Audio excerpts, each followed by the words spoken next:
to the two. C'est jamais vu, it's kinda funky and satisfying. It's right, it's kinda funky and satisfying.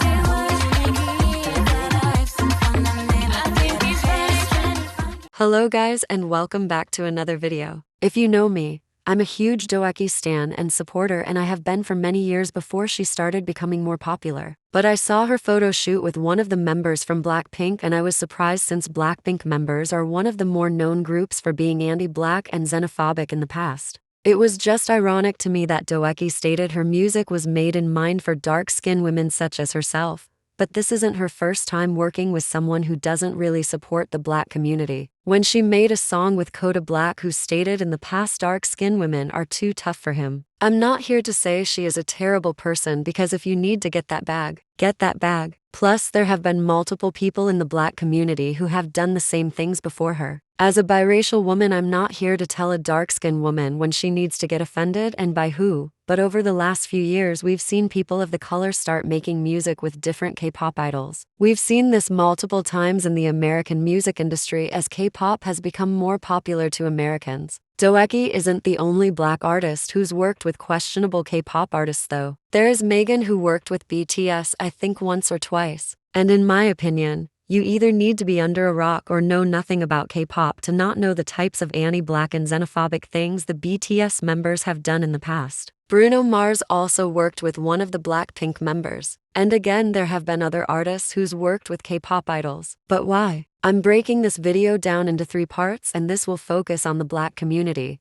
so I hope you enjoy this video. I have other videos similar to this that I will link in my comments.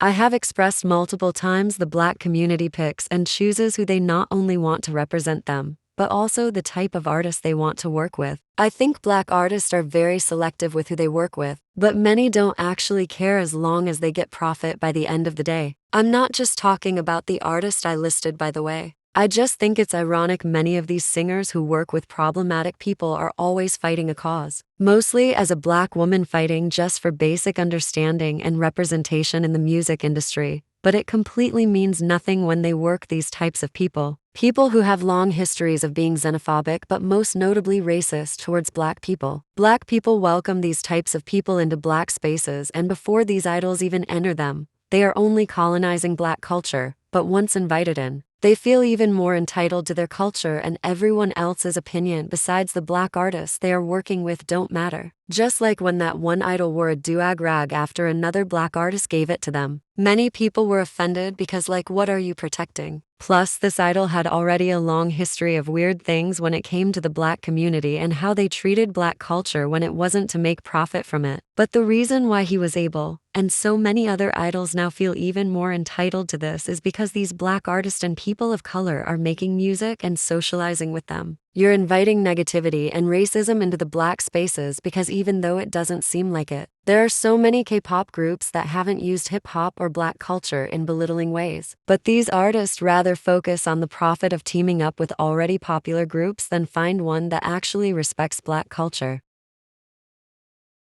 Black Americans are the literal backbone for the K-pop industry, and without them there would be no K-pop or not a successful K-pop anyways. Over half of K-pop fashion styles, music genres, music videos, choreographies, and rap language is inspired by Black Americans, whether you want to acknowledge it or not. And we see this so clear and so obvious even now in the last years. New group after new group,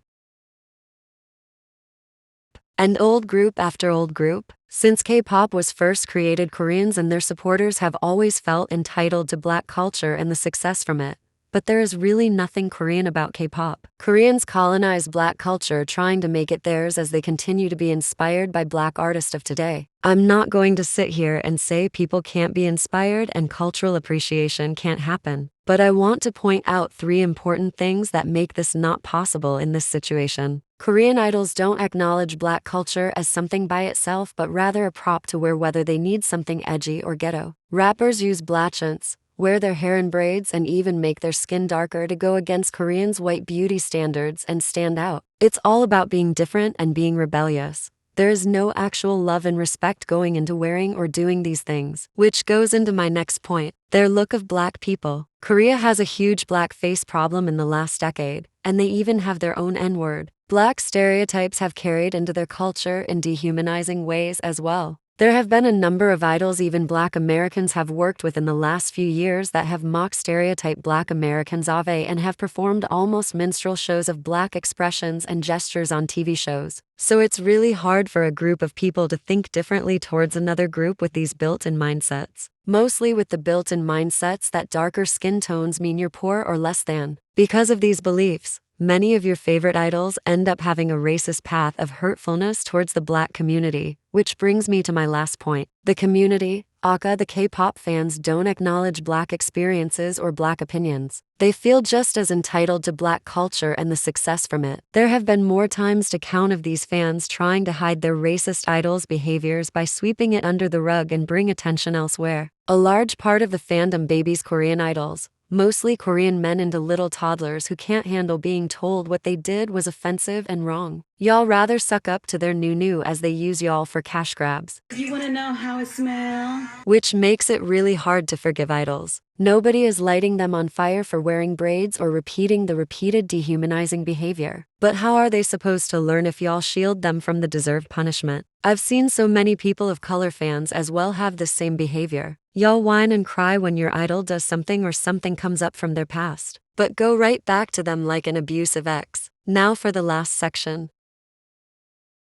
The big question is, outside of K-pop, would you let one of your favorite artists get away with the things your favorite K-pop idol has done? Everyone is different. Some people can forgive much easier than others, but a lot of y'all don't hold the same standards as you do singers outside of K-pop and Korea. I'm talking about you Black K-pop stans. Can K-pop idols learn and grow from their mistakes? Yes. Is it okay to forgive K-pop idols? Whatever makes you sleep at night. But honestly, if you are not a BIPOC mostly Black person, then you have no right to speak over or try to tell your side. I don't want to hear your sob stories of how great that idol was, how much they love their fans and all the good in the world they've done after they just put on blackface, mocked Ave, and or culture appropriated. It isn't the fact that Black people or other BIPOC are being culture police, it's the way the company and idol reacts to it. I've seen idols give an apology and then months to years later not even that do the same thing or more pictures and videos of their past come to light. People are so ready to defend their idols and favorite companies that BIPOC never gets justice or shown any respect after watching their cultures and traditions be villainized and sexualized. Watching songs and dances they created turned into Korean washed pop culture nonsense. It's just disrespect. Do I personally think idols can be forgiven? Of course. But most idols don't actually mean what they are saying,